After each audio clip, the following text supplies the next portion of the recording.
បងដែលឆ្ងល់អត់ថាហេតុអីឡូរ៉ៃមានម៉ូតថ្មីចេញលក់ហោហាយជារៀងរាល់អាទិត្យ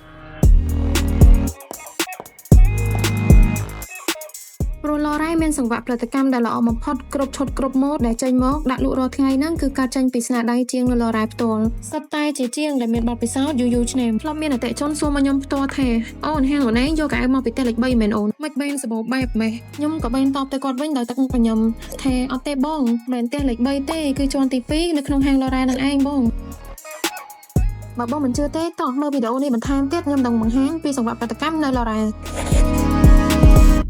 សង្វាក់ផលិតកម្មនៅឡូរ៉ៃមានបែងចែកច្រើនប្រភេទបងផ្ដើមពីផ្នែក design mode ចាប់ mode ឆិតប៉េះផ្នែក ដិន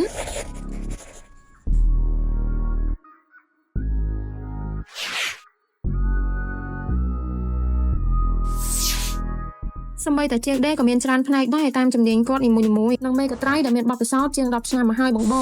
ឥឡូវបងចង់បានអីលើនឹងទៀតអត់អញ្ចឹងថ្ងៃនេះខ្ញុំចេញមកអួតបងតែប៉ុណ្្នឹងសិនជួបគ្នានៅវីដេអូក្រោយអរគុណច្រើនជម្រាបលាបងទាំងអស់គ្នា